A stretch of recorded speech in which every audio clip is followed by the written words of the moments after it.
Bien, hablaremos hoy de la paranoia de Pablo I de Rusia, de quien hemos hablado un poquito la vez pasada, ¿no?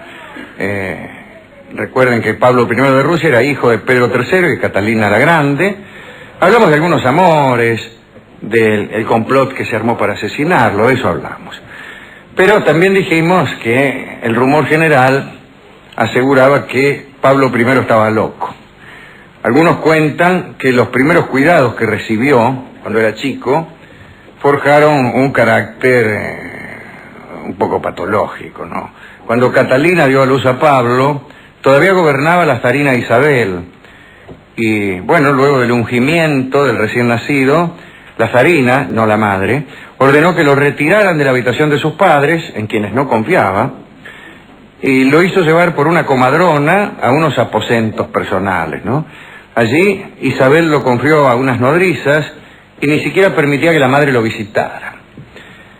Ahora, las nodrizas, que tenían miedo que se les enfriara el chico, lo tenían bajo mantas, no abrían nunca la ventana. El niño creció en unas habitaciones cálidas pero hediondas. Su salud fue precaria.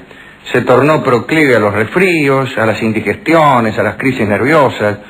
Dicen también que era notablemente miedoso y ante el menor ruido extraño salía rajando y se metía detrás de un mueble o abajo de la cama. Estos miedos los sostuvo siempre, ¿no? Ahondados por algunas circunstancias de su vida, como por ejemplo que su padre fue asesinado por su madre. Esto le crea a uno una cierta inquietud, calculo. Cuando Pablo llegó a ser zar, se repitieron algunas órdenes que eran producto de sus miedos. Un día, poco después de su coronación, visitó la ciudad de Pavlovsk. En un momento, mientras paseaba, sonaron unas trompetas. Él oyó el ruido de una trompeta y dijo, chao. Se asustó, abandonó a los invitados que lo acompañaban y se encerró en el castillo. Pablo creyó que las trompetas habían tocado una alerta e imaginó que se estaba desarrollando un golpe contra él. Al ver incluso unos destacamentos de soldados que encontró en el camino, el zar quedó convencido de que los conspiradores habían desencadenado una rebelión. Bueno, se escondió en sus aposentos, desde luego, pero al rato se asombró ante la calma que sobrevino después de los trompetazos. Ordenó entonces una investigación entre los soldados y al cabo de un rato se le informó que el disturbio había sido provocado por el trompetista de la guardia que estaba estudiando su instrumento en el cuartel. Pablo entonces distribuyó algunos castigos y emitió un decreto que ordenaba a los habitantes de Pavlovsk abstenerse de gritos, chiflidos, conversaciones vanas y ejecución de música, o al menos durante la estadía del zar de Rusia en esa ciudad. Aterrado por los planes que pudiera haber contra su trono y su persona, Pablo creyó prudente acercarse al pueblo para que le contaran todo aquello que vinieran a percibir. Él pensaba que era un modo de multiplicar su vista. Entonces inventó una especie de buzón en el que todo ciudadano podía depositar un mensaje que llegaba directamente a él. Había como una grieta en el muro de palacio, una rendija, un buzón de cartas. Y la gente podía tirar allí cualquier mensaje que llegaba a una habitación cuya llave únicamente tenía el zar de Rusia, ¿no? Y todas las mañanas, antes de la reunión con sus ministros, leía todos los mensajes. Claro, la mayoría de los mensajes eran de una estupidez alarmante. Eran quejas anónimas que hablaban de robos de animales, disputas entre vecinos, súplicas de favores administrativos. Entonces Pablo se arrepintió de aquel buzón porque en vez de ayudarlo, lo perjudicaba más, porque había también mensajes injuriosos, caricaturas, panfletos contra el gobierno. Entonces el zar cerró el buzón y tuvo más miedo. Creyó también que si disciplinaba al ejército, podía eludir levantamientos en su contra. Hizo entonces algunas cosas inexplicables. Obligó a que las tropas llevaran unos sombreros que eran en verdad unos tricornios desmesurados y anacrónicos. Hizo que los soldados se peinaran con bucles y trenzas engrasadas. los hacía levantar a medianoche para ayudarse unos a otros a peinarse y ataviarse. Los oficiales que no obtenían de sus hombres una presentación irreprochable eran amonestados, incluso insultados por sus superiores delante de las tropas.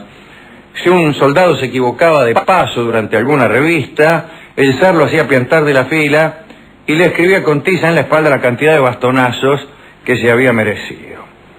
Los castigos con bastón, con látigo, o incluso la deportación lisa y llana, ¿no?, por presentación inadecuada, eran muy corrientes. Los oficiales incluso adquirieron el hábito de llevar durante los desfiles guita, por si los deportaban repentinamente. Así que si te mandaban, pongamos por caso, a Siberia, pues tenías algún mango en el bolsillo para comprar un alfajor. Pablo asistía todos los días a las revistas o a los desfiles de la Guardia, y durante el invierno se lo veía rodeado de sus edecanes dando unos saltitos para calentarse porque se negaba a ponerse abrigo de piel. Agitaba el bastón para marcar el ritmo y sentía un placer maníaco en anunciar después del desfile los castigos y aún las promociones que había decidido para las tropas que habían desfilado, ¿no? Bueno, si los muertos de frío estaban los oficiales, esperando con impaciencia el momento de regresar a los cuarteles. Pero el zar, cuanto más incómodo los veía, más dilataba las revistas. Pablo también tuvo la idea de disciplinar a sus súbditos civiles. Estaba preocupado por lo que había pasado en Francia, con la Revolución Francesa, etc. Entonces publicó una serie de ordenanzas que obligaban al uso de peluca, coleta empolvada, calzado con hebillas, cosas aristocráticas en realidad, ¿no? Y los guardias detenían a los contraventores en plena calle y los despojaban de la ropa delictuosa, de la ropa no permitida. Algunos, que no vestían como lo indicaba el zar, volvían a su casa desnudos o en calzoncillos. Además, la corrección en la indumentaria iba acompañada de reglas estrictas en cuanto a las demostraciones de respeto hacia el zar. Cuando un paseante en un carruaje veía en la calle a un miembro de la familia imperial, debía bajarse del carro inmediatamente, ¿no?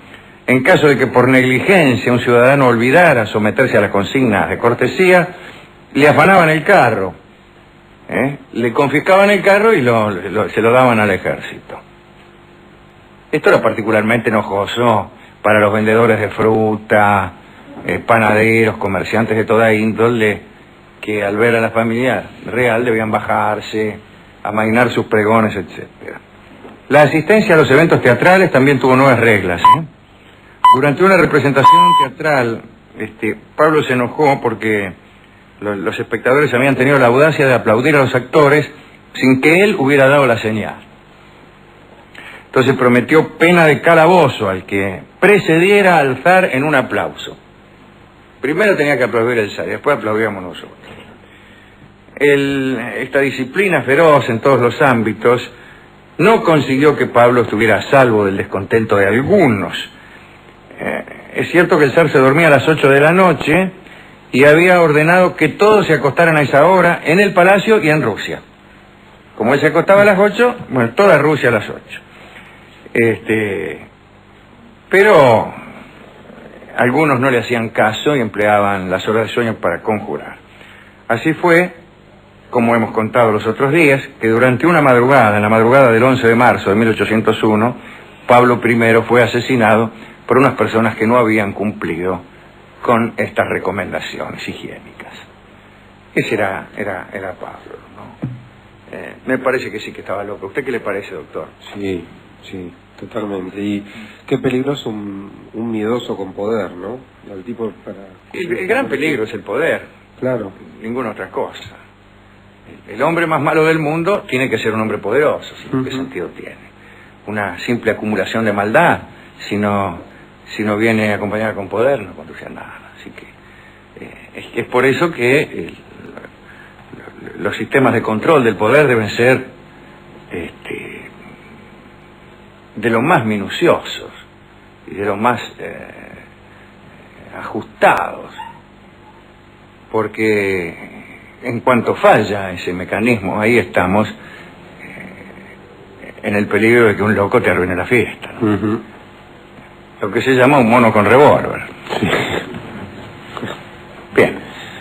¿A quién quiere dedicar esto? Al trompetista. Al trompetista. Sobre ti. Y a todos nuestros amigos trompetistas y a los asistentes al teatro de aquella noche en que Pablo se enojó porque la gente aplaudía a los actores. Y a los actores que tuvieron que dilatar el momento de verse aplaudidos, ¿no? Claro, esto conduce también a, si bien se mira, al menos a un estilo teatral, que es no me atrevería a decir a una estética, pero sí a una forma teatral, que puede ser aquella que viniera a coincidir con el gusto del zar de Rusia. ¿Cuál es el objetivo principal de los autores rusos durante el reinado de Pablo? Bueno, hacer obras que le gusten a Pablo, porque si no aplaude él, no aplaude nadie. ¿Qué cosa? Eso que el éxito de una obra dependa del gusto de una persona, solo una. No me disgusta. Es más fácil que ahora.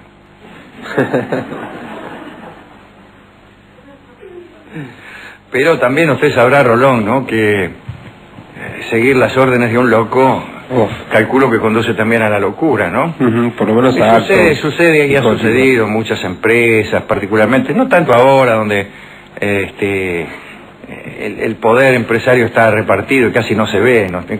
Trabajamos y no sabemos quién es el patrón. ¿Quién es nuestro jefe, nuestro patrón, el dueño de esta radio? ¿Qué sabemos? No lo sabemos. Claro. Probablemente no lo hemos visto nunca, ni lo veremos, además ni siquiera es una persona, sino un conjunto de personas, una corporación, que no tienen existencia, que no son de carne y hueso. Pero algunos que hemos trabajado en compañías donde todavía el dueño era un tipo, por ahí hemos tenido experiencias parecidas, porque el tipo estaba loco, entonces había que producir unos hechos demenciales que eran los que le complacían al loco. Bueno, algunos se volvían locos ellos mismos y progresaban, y llegado el caso reemplazaban a ese loco en el ejercicio del poder de mente. Y otros se iban a otras empresas donde el dueño no estaba loco, o donde sí estaba loco, pero corría para otro lado. Hemos ido a la discoteca. El discotecario también está loco, y se impresionó solamente por el frío que hacía en Rusia, hecho que él desconocía hasta que nosotros se lo dijimos. No se le había informado, y no era necesario hacerlo por otra parte. Se puede ser discotecario toda la vida y aún director de la Biblioteca Nacional sin necesidad de saber que en Rusia hace frío. Pero bueno, era el caso de este hombre que ignoraba que en Rusia hacía frío. Uno de nosotros se lo informó casualmente y el hombre se sintió impresionado y empezó entonces a hacer todo tipo de anagnórisis a repetición, diciendo a cada rato, con razón, con razón, con razón. Entendió la razón de unas vestimentas, de unas letras de canciones, de un carácter, creyó él. Incluso entendió algunas cosas que no se explican por el frío, pero que él creyó que sí. Porque hay gente que entusiasmada, viendo que una cosa explica muchas, trata de explicarlas todas. El idioma. Así nos dijo que Lenin no hubiera podido hacer carrera en un país caluroso.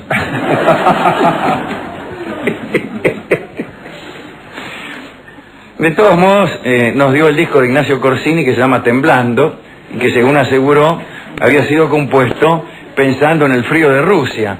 Y dijo también que si él hubiera sabido cuando joven que en Rusia hacía frío, no hubiera tardado en componer este vals.